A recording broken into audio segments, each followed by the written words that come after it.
Hello, welcome into this festive edition of ESPN FC. I'm Dan Thomas. Shaka Hislop is with us here in the studio. Aage, Fjortoft and Julien are also here to join in these celebrations. You may be wondering, well, where are all the decorations? I was. Craig Burley was in charge of that. And, of course, no surprise there. He couldn't be bothered. Of course, tradition at this time of year to reflect on what we saw happen in 2023. Today, no exception. But we thought we'd get Shaka's Power Rankings. What? Of the top 10 stories that we saw in the calendar year. As is tradition, we'll start with number 10, Shaq. Right. Do you remember what that was? VAR. Right. Under scrutiny. Listen, I continue to be a huge advocate for VAR and how it can improve the game, but the missteps are just kind of undermining or giving credence to those who've always kind of doubted it. I just feel, get a protocol, stick to it, and less of this kind of trying to figure it out. I don't understand why the domestic leagues have made it so hard to manage. When in international tournaments, and yes, I understand it's a shorter format and fewer games in a closer time, but it just seems to be one error after the next, down to even communication, not able to get that right. And that's damaging. Jules, when you socialise with fans, when you go to games, is VAR hated more now than ever? Yeah, definitely, Dan. Definitely. Everywhere. People say, even the other day, the guy who came and checked the water in our house was saying like, oh, VAR, no, I'm not having it anymore. I was keen at the beginning. Everyone, literally everyone, you mentioned VAR too, are just against it now. The way it changed the game, even from goal celebration, we've said that at the beginning, to the mistakes that are actually not clarified by VAR. Sometimes VAR makes it worse even. So yeah, it was a tough year for referees in general and for VAR in particular, 2023. And unless they change it drastically, in the way they use it, I think 2024 could be as difficult. Yeah, you can't put it back in the box now, Jan, but what you need to do is make it much more efficient.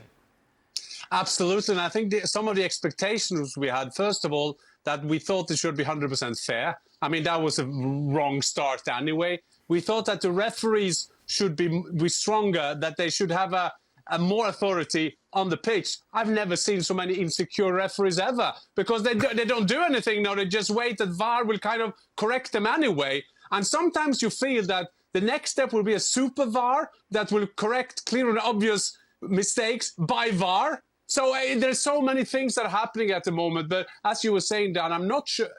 There's no chance I would put it back in the box. But we have to find a way, and we have to use all the technology. Like, for example, the offside they have in Champions League. Good. Brilliant. Yeah. Do that. Things like that. I also think that we see now somewhere that we can listen to the discussions. I mean, that will be a bit comic, I think, at the beginning, but I think that will do it healthier as well. But it's been a bad year for VAR. Yeah, it really has. And it's so frustrating for us when we just want to talk about the football and you end up talking about what the decisions are. So that's number 10. Let's take a look at what Shaka has then at number 9. I've got the biggest game in English football being the most lopsided of affairs. Wow. Liverpool 7, Manchester United. You hate Manchester United. No. Listen, I can hear Manchester City fans screaming at me. How come this is the biggest game? It still is. I think this is the one that everybody still tunes into most. So to have as lopsided a result as that, and then consider that Manchester United finished top 4, Liverpool did not, and it was a disappointing season by their standards. To see this, to witness this, that was as big a story as I think we'd seen in the league, certainly in terms of result. It's the 7, isn't it, Jan, that really sticks a knife in the United fans? Absolutely, and you can argue that this is the biggest game on earth.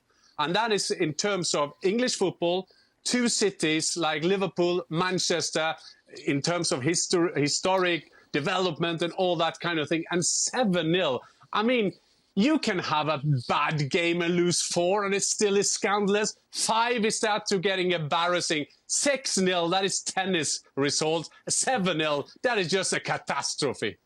It most certainly is. It's never good when you've got to write 7 in parentheses after the actual number, Jules. Yeah, and it's funny because I watched it again the other day before the 0-0, the very boring 0-0 that we saw not that long ago. And the first half is actually good from United. They're probably the better team even at halftime, although Liverpool scored just before the break to make it 1-0.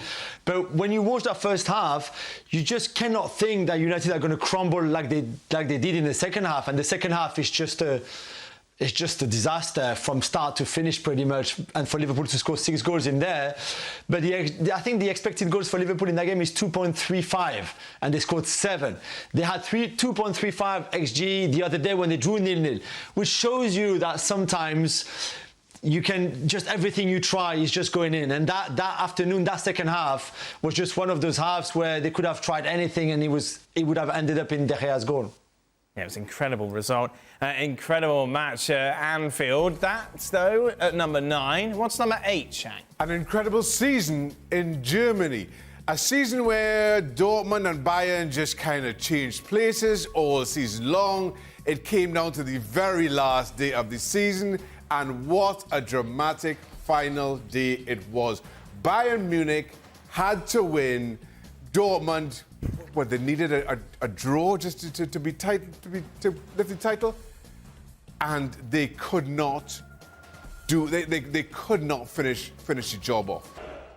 What's incredible about that final day, Jan, is that you play the whole season. You know, all those different matches, and it all comes down to the final moments. Absolutely, and you saw Dortmund there. There was over 80,000 in the stadium, or 100,000 outside the stadium, just waiting for the chance to knock down Bayern Munich for that top of the German Bundesliga. And then this happening. I mean, it's just, you can't believe it. Coming up to this, Bayern have given up the trophy. You know what I did that week? They fired Oliver Kahn. They fired Salihamidzic. Salihamidzic and traveled with the team. Kahn stayed home.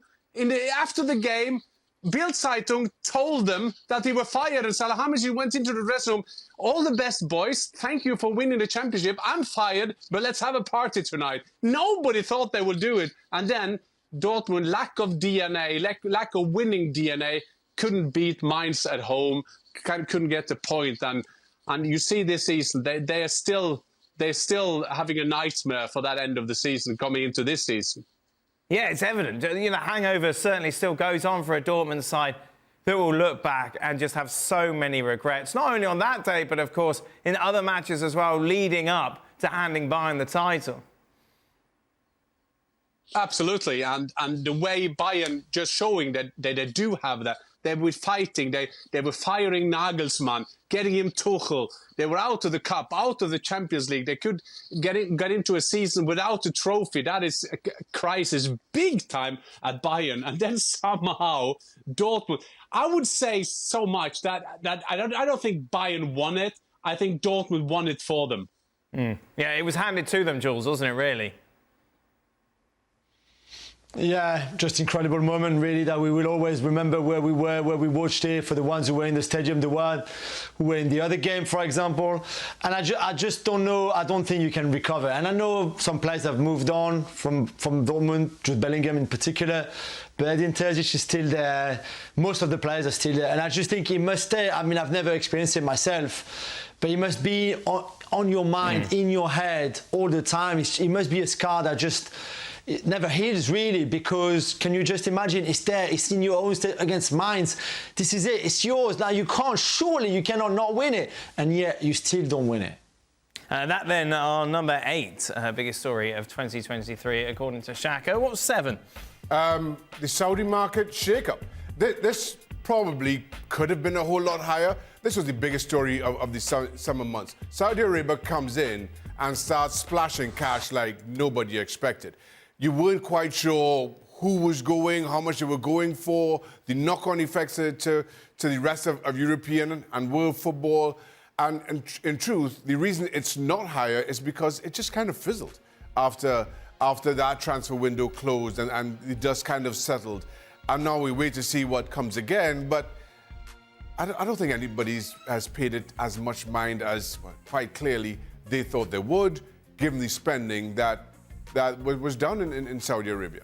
Now, Jules, is this a sign of things to come, or as you discussed on the Gavin Jules podcast quite a bit this year, that the fact that you have these big stars coming in haven't really affected attendances that much?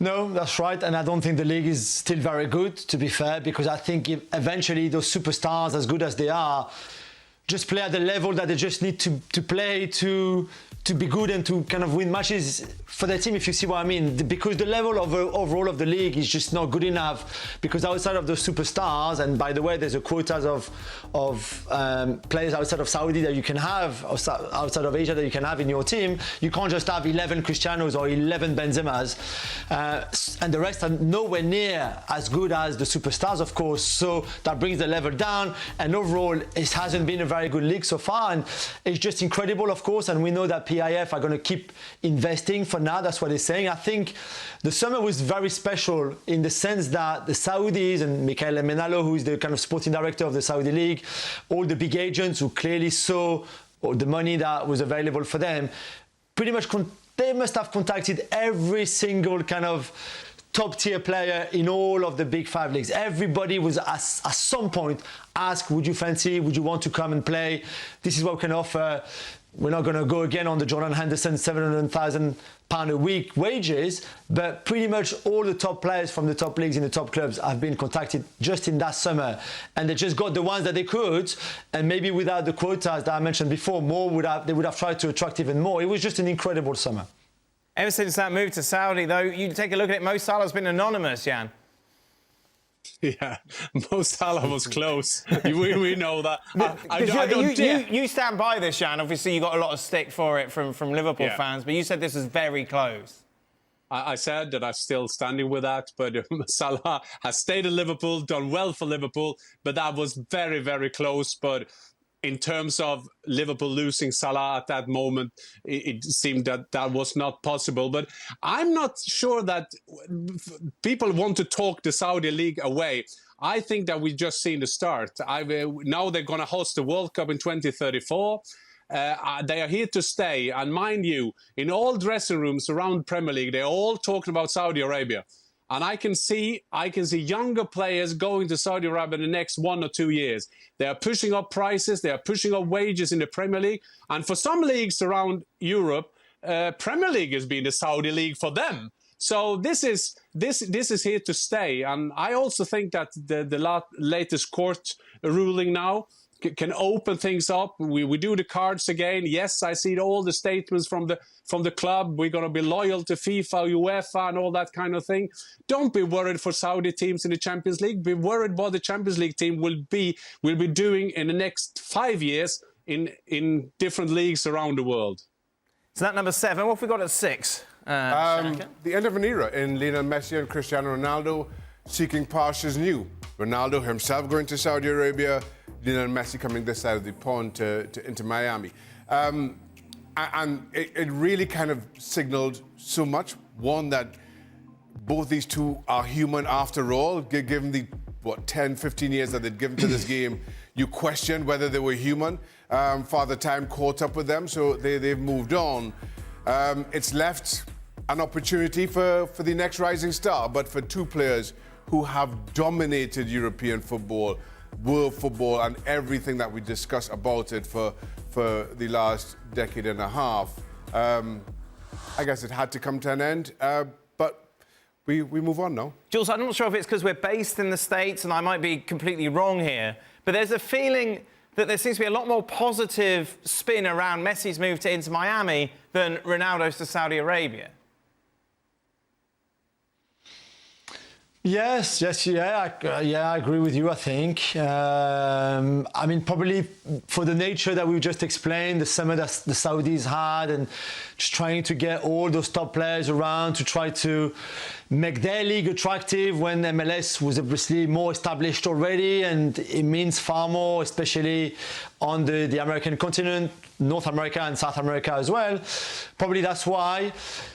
Probably also because, you know, with Messi and Argentina winning the World Cup, everything that followed was just I mean, 10 times more than anything else, any other player in the world, Cristiano included, but Haaland, Mbappe, all the other stars, Salah, Neymar, everybody else, really. So maybe if Messi had not won the World Cup and had not come as an Inter Miami player, as a World Cup winner, and even then a Ballon d'Or winner after that, maybe it would have been a little bit more level. But I agree with you, yeah, I think it was more positive, it felt bigger, it felt more, and also because he hit the ground running so quickly and won a title very early, and all of that, I think there was that Messi magic that maybe we didn't see so much for Cristiano in Saudi, although Cristiano has done really well in Saudi, but MLS is a stronger league than Saudi, let's be honest here. Do you agree, Jan? Well, first of all, I think we're so lucky to be living in a generation that could see one or two of the greatest players ever played on the earth. But I'm not 100% sure. I think that we are using our American hat on that. Yes, he's done a fantastic impact in Miami, in the MLS, but maybe what Cristiano Ronaldo started in Saudi Arabia, you can mean and have your opinion of the project as much as you want, but that started maybe one of the big revolutions. We just talked about it, what happened with the Saudis, that a lot of the players going there, yes, they were older players, or at least at the end of their career. But I think that in a longer term, what Cristiano Ronaldo started going to the Saudi League can have a bigger impact on football than Messi had going to the MLS. What's coming at number 5, Shaq? Harry Kane's long-awaited move for many a year. We'd been discussing Harry Kane, his career at Spurs, whether he needed to move to win silverware, where that move would come about. Linked with Manchester City a couple of seasons ago. Finally, Bayern Munich get the prime away from Daniel Levy. Not just the kind of amazing feat of doing that, but how he started the season in the Bundesliga, equaling Robert Lewandowski's start. So far, he has hit the ground running and some. So there's a lot to discuss about Harry Kane as to what may come. But right now, it's very exciting, everything that he produces. So exciting, in fact, Jan, he could break Lewandowski's goal-scoring record, which, of course, he just broke from Gerd Müller. Absolutely. A record you thought that it will never be broken. Lewandowski did it. And now Harry Kane can do it as well. I mean, unbelievable. 21 goals, and there's a lot more to come. And when you compare with Lewandowski or Gerd Müller, maybe the best goal-getter ever.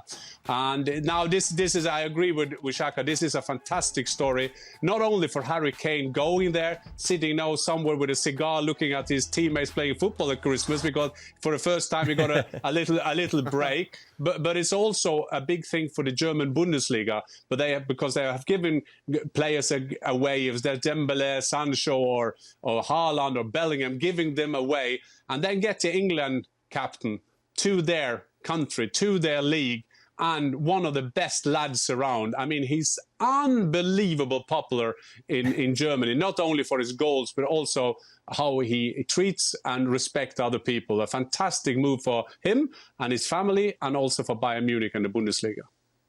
This sounds a bit patronising, but it's impossible not to be happy for him, isn't it, Jules? Yeah, completely. And let's not forget that. So 21 goals, Jan said, 5 assists in 15 league games, because obviously Bayern have one game in hand because he didn't play because of the snow against in one of the games. So it's just incredible, the numbers. But most of that he's been on his own in Munich, in a hotel. Okay, it'll be a lovely suite, very expensive, but still the family was in London. They were looking for a house. So you're on your own here. It's not like the boys know when you move and you change clubs, you need your environment around you to be able to perform well on the pitch. So it can't be easy to be moving, to be on your own, not seeing the kids. He's got 4 children, not seeing his wife, no family there. And he's got his teammates, of course, and Thomas Müller has been very close to him. They play golf together, all of that. That's great, but still, at night, he's on his own. He's on his own there. And yeah, for him to perform so well, so quickly, in a new league, new language that he doesn't speak, knowing no one there, not the referee, nobody else, nothing, it's just even more incredible than just the goals and the assists that we've seen and the performances that he put. That, of course, one of the big money moves that we saw in the summer, Harry Kane moving to Bayern Munich. Number 4 is also a big money move. Yeah, and in the same vein, Jude Bellingham going to Real Madrid. I put Jude Bellingham just ahead of Kane simply because Bellingham is a younger player. I don't think anybody expected him to have the start at Real Madrid that he did. And while, yes, you have recognized exactly how good a player he was, and you saw that in first half of the year with his contributions to Borussia Dortmund. Don't make me bumble over that explanation again. But then, while you totally understood Real Madrid spending the money that they did, I certainly thought this was more about the long term, him building into becoming that Real Madrid player. But as we sit, we have a player who certainly started at a quicker goal-scoring rate than Cristiano Ronaldo. Remind everyone that this is an attacking midfielder. I mean, it simply has been phenomenal to witness from somebody this young at a club this big. And it's unprecedented, isn't it, Jules? You look at the big name, you look at Zidane, Figo, Beckham, Owen, Ronaldo, wherever you want to go in Real Madrid's history, when they brought in big names, nobody has had this impact at such an age, and nobody seems to have embraced this team and become the leader so quickly. Yeah, incredible again, remarkable. Top La Liga goal scorer right now, best Real Madrid player, best player in Europe. There's no doubt, best player in the world for this first half of the season with Kane. But to do it like Shaka says, so young, again, different culture, different country, different league, different football. All of that. Kane had been scoring goals all his life, so it was very likely that he would keep scoring at Bayern Munich. Of course, maybe not so quickly and so well, but he would have still been successful there. For Bellingham to arrive in Madrid and straight away to want to learn the language, to want to integrate himself, to have also, let's not forget, Carlo Ancelotti changing the system and the formation just for him, just to get the best out of Bellingham. For Carlo to have seen that coming is incredible, and for Jude to have taken it all on board and to have put it on the pitch like that, it's just remarkable. He's just 20 years old. He's 20. It's just, well, what's next then? It's going to just get better and better and better. He's going to win the World Cup and the Euros, Jules, both against France. Jan, what's interesting, Shaka brought it up before, didn't he? Obviously, what happened to Dortmund, Jude Bellingham wasn't involved in that final game because of injury. If he was, would it be a completely different story?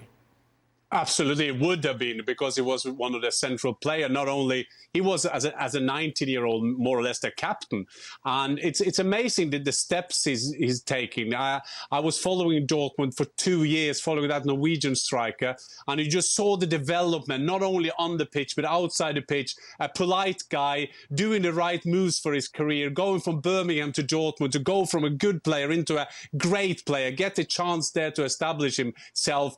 And England, wow, they got a 20-year-old that will probably get 150 caps. He will be a captain there for 12, 13 years. 10-year-old, more or less, the captain. And it's amazing that the steps he's taking. I was following Dortmund for 2 years, following that Norwegian striker, and you just saw the development not only on the pitch but outside the pitch. A polite guy doing the right moves for his career, going from Birmingham to Dortmund, to go from a good player into a great player, get a chance there to establish himself.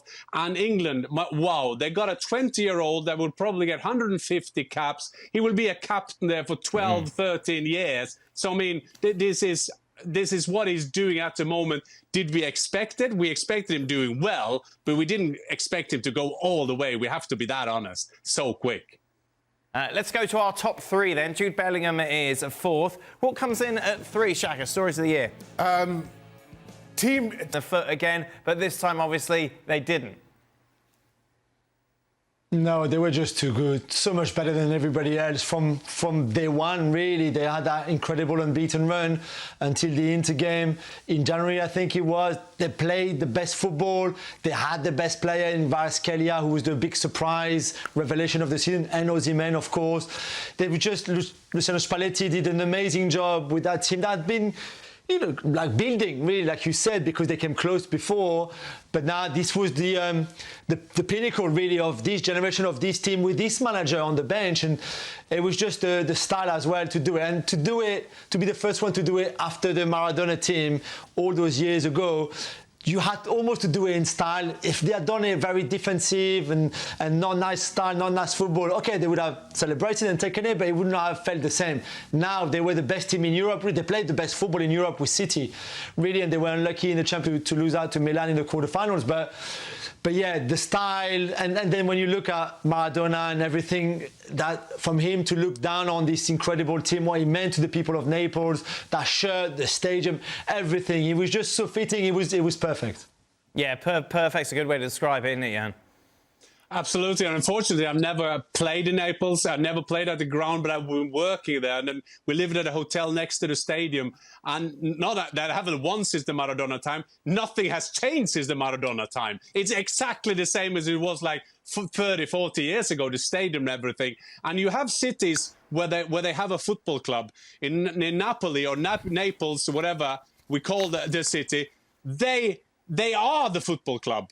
I mean, they're so passionate, and we saw that by the celebration. I mean, that must be the best celebration ever. And can you imagine playing in a stadium called Diego Armando Maradona Stadium? Wow, everything fit to the bill. So Napoli come in at number 3. You said 2 and 1 were trophy winners, Shaq. Who's number 2? Number 2, Spain.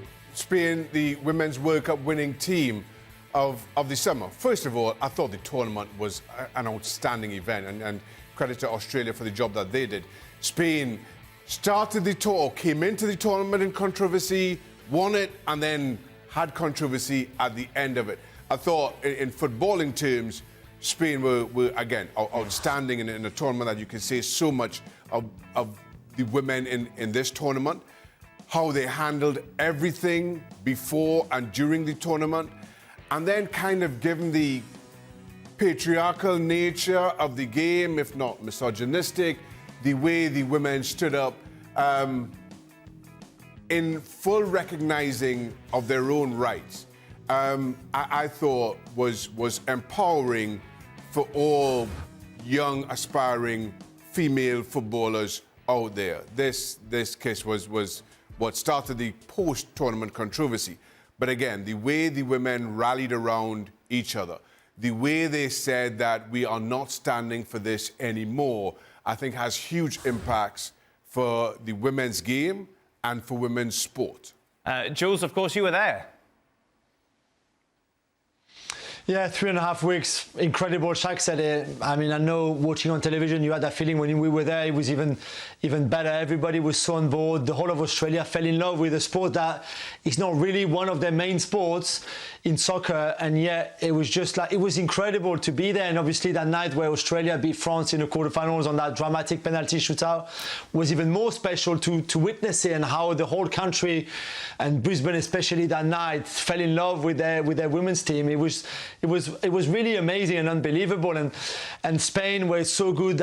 Aitana Bonmati is an incredible player to watch, really, and I really hope that this World Cup means something very special for the development of women's football in general, at grassroots level, at the top level, of course, and that people get all fully on board.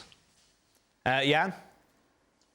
Yeah, I think for the football family, what's going on now is very, very good. I mean, yes, and I agree with the boys, at a fantastic World Cup, and Spain, as they stood up for themselves, and then that president kiss kind of made it why it's so important that we are all standing together on this, helping them to develop. And we see now the crowds. We just saw Tottenham playing Arsenal. Was it 55,000? A great game. I watched that game. Fantastic football game. And the development is good for all of us. And you see also in England now with the Lionesses being so popular, just Earps, the goalkeeper, winning the BBC Personality of the Year, and things like that. They're just small things all over the place now, getting the respect they deserve. In times of football, this World Cup was brilliant. We in Norwegian, we were not good, unfortunately. We were there, but we were not good enough. But you just see the development also on the pitch is not only the number of crowd, but also on the pitch is rapid, and that is great news for all of us.